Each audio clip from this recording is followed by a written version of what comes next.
بسم الله الرحمن الرحيم الحمد لله رب العالمين ثم الصلاة والسلام على رسول الله وعلى آله وصحبه وسلم درسنا ودرسي اللوات وأن كغشة كين دون هدي لها إلى سيرة النبي عليه الصلاة والسلام ما أنت وعن كسو غادنا إن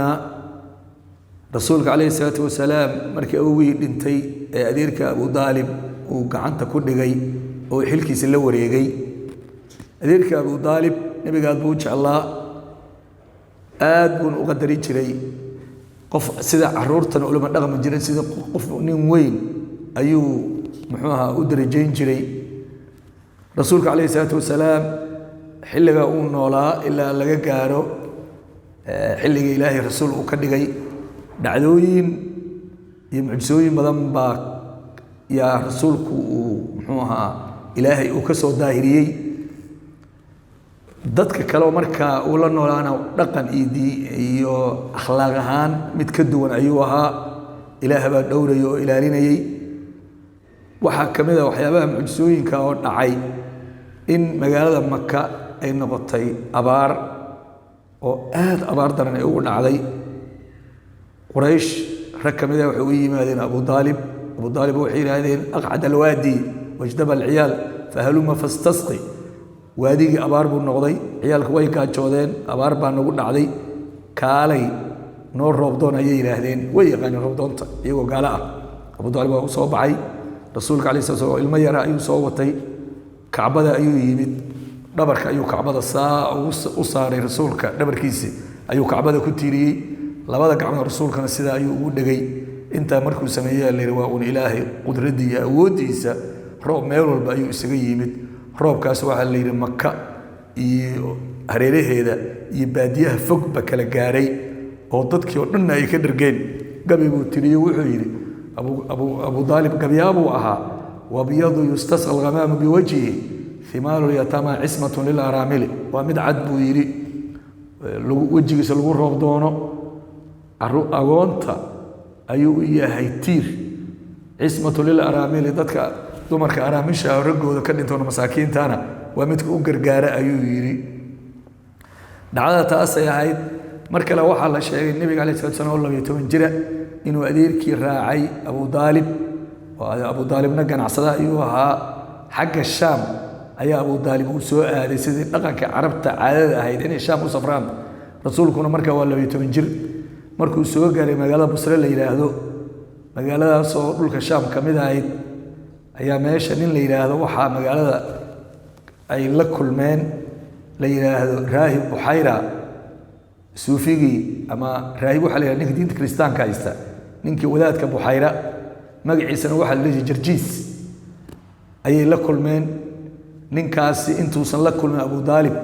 ayuu markaa dadka weydiiyay oo yiri dadka safarayda ah oo ka yimid Quraysh aaway Makka waa kuwaas la yiri waa u dhaxmar maray markuu ogaaday inuu yahay rasuulka kaleey salaatu wasalaam ayuu markaa gacanta ku dhigay markaas wuxuu yiri hada sayyidul alamin hada rasuul rabbil alamin wa rasuulka ilaahi oo dadka u soo diri doono waa midkii raxmad dadka u ahaa waa sayyidul alamin ayuu yiri inta markuu yiri Abu Talib wuxuu yiri seed ku ogaata ayuu yiri markaas wuxuu yiri markaad buurta ka soo daadagayso soo socoteen rasuulku ma marin buu yiri dhagax iyo geedba soo maro ilaa sujuud bay la dhacayeen buu yiri waa sujuudayeen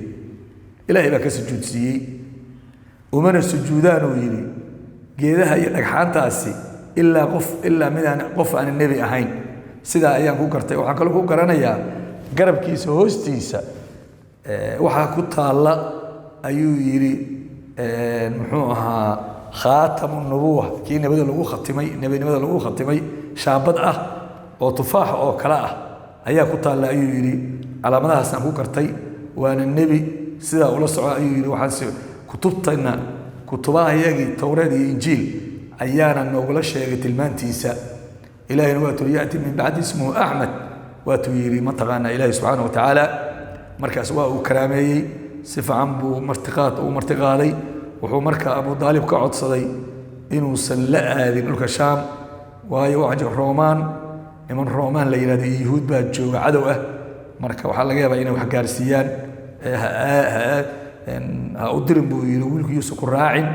markiiba waxaa la yidhi Abu Daalib caruur kale ayuu ku soo daray maka ayuu u soo celiyey labada dhacdood markii laga soo tago mar kale nabiga calayhi salaatu wasalaam oo markaa fi sanati 20 min cumrihi waxaa kaloo dhacday baa la yidhi 35 sano isagoo jira ayaa waxaa la yidhi Quraysh waxay dooneen baa la yidhi oo ay damceen Kacbada inay dayactiraan markii ku heshiiyeen oo ay Kacbadii oo dhan dayactireen oo ay hagaajiyeen oo ay dhiseen ayaa markii la soo galay Xajar al-Aswadki ayaa la isku qabsaday yaa meeshiisa dhigaya adigu dhigimaysa anaa dhigaya qabaa'iladii 4 maalmood iyo 5 habeen baa waxaa la yidhi ay isku haysteen oo muranku socday ilaa ay kaga dhawaadeen bal ama ay ku sigtaan inay islaayaan waxay markii dambe yiraahdeen nin alla ninka albaabka ka soo gala oo qofku doona ha ahaade ayaana kala garsooraya xukunka uu markaa iyo talada uu soo gooyana waa qaadanayna haye rasuulka calayhi salaatu wasalaam ayaa soo galay mar alla markay arkeen isla wada qayleen waxay yiraahdeen hada al-amiin radaynaahu hada Muhammad aamin weeye wa kiyaaminka kii wanaagsana raali baan ku nahay dhammaantood markay saa yiraahdeen rasuulka calayhi salaatu wasalaam wuxuu ka codsaday inay u keenaan go' weyn go' ibuu Xajar al-Aswadka ku dhaxda ka dhigay raggii qabaa'ilada madaxdoodii ahaa ee markaa meesha isku haystay ayuu yidhi mid walba go'a dhinaca kaga dhiga ayuu yidhi sidaa u qaada Xajar al-Aswadka sidaa u dhiga sidaa ayay yeeleen wuxuuna ahaa arrin garsoor ah oo aad u wanaagsan waana ku wada qanceen sidaa ayuu agtooda darajo iyo sharaf kaga lahaa ma ahayn rasuulku mid ku dhex milmay caadooyinkii jaahiliga ee markaa joogay ilaahay baa ilaalinayay waxaa la sheegay Allah subxaanahu wa tacaala ayaa xifdinayay jir ahaan dhaqan ahaan caado ahaan maalin baa waxaa la yidhi Kacbada iyadoo la dhisayo iyo waxaa rasuulku uu raacay adeerkii Cabbaas dadkii markaa Kacbada dhismeeda ka qayb qaadanaya waxay sameeyeen in mid walba intuu isqaawiyey oo markaa garbaha dharkiisa intuu soo qaaday ee uu saar garabka oo dhagaxa korka ka saarayay isagoo qaawan rasuulku wuxuu damcay calayhi salaatu wasalaam inuu sidaa sameeyo markiiba waxaa la yidhi wax aan la garanayn baa feer ku dhuftay iyadoo la leeyahay shud israg dharkaaga xiro rasuulku waa dhacay waa uu miir daboolmay maalintaa kadibna lama arag baa la yidhi cawradiisii ma aragtay ilaahay baa ilaalinayay ilaahay baa xifdinayay waxyaabaha rasuulka calayhi salaatu wasalaam ilaa 40 sano uu ka gaaray noloshiisii ku soo kordhay waxaa ka mid ahaa inuu isagoo 25 jira umuna Khadiija uu guursaday Khadiijo gabar haween waxay ahayd ganacsatada oo aad u qiimo badan oo carabta nin walba uu jecel yahay inuu guursado rag oo dhan diiday haween waxay ahayd maal leh oo aad taajirada ay ahayd ragga ay kaliisanaysay oo ay lahayd maalkan iigu soo tijaarayso nabiga markay maqashay amaanadiisa akhlaaqdiisa dhaqan wanaagiisa waxay u soo bandhigtay inuu maalkeeda la aado xagga Shaam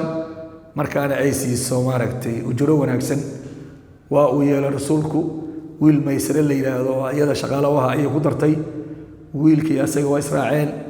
ilaahay subxaanahu wa tacaala maalkii waa uu soo nabad celiyey ribix badanna wuu keenay faa'iido badanna wuu keenay markay ka wareysatay Maysarana waxyaabo aysan ragga kale ku arki jirin oo wanaag iyo qiimo iyo akhlaaq ayuu uga sheegay markiiba waxay go'aansatay inay wiilkan u noqoto marwo ilaahayna subxaanahu wa tacaalaana hawshoodii waa u fududeeyey waxay markiiba tiri alla ilaahay waa midka aan diiday ayay tiri fursadaas ma aysan dayicin iyadaa shukaansatay oo toos rasuulku ugu soo bandhigtay ruwaayad qaarna waxay yiraahdeen gabar saaxiibteeda ayay u sheegtay oo gabadha ka soo qalqaalisay siday taaba way isku guursadeen meherkoodii raggii Quraysh uu magaca dheeraayo dhan baa yimid adeerka Abu Daalib ayaa ka doonay adeerayaasheeda iyo dadkeeda ka doonay sida dhaqanka carabta ay sameyn jireen nikaaxa in gabadha laga doono way sameyn jireen marka waxa dhacday adeerka Abu Daalib khudbad dheer ayuu ka akhriyay oo maaragtay meesha xafladda uu ka jeediyay xoolo ayaa la qalay ama shaad xoog ayaa ka dhac meesha arrintu markay saa u dhacaysana waa 2 bilood kadib markuu shaam ka soo noqday 20 neef ayuu siiyey rasuulka calayhi salaatu wasalaam uu meel uga dhigay markaana umuna khadiija waxay jirtay 40 sano ilaahay subxaanahu wa tacaala wuxuu ka siiyey awlaad 4 gabdhood iyo 2 wiil labada wiil waxaa la dhihi jiray qaasim iyo cabdullaahi gabdhuhuna waxay kala ahaayeen zaynab ruqaya umu kaltuum iyo faadima cabdullaahi iyo qaasim iyagoo yaryar bay dhinteen oo iyagoo saqiir ayay dhinteen gabdhihiina dhammaantood islaamka ayay soo haleeleen oo waa islaameen rasuulkana waa la haajireen laakiin rasuulka isagoo nool ayay dhinteen saddexdii kale faadima oo cali bin abi daalib uu qabayna rasuulka 6 bilood kadib ayay iyadana dhimatay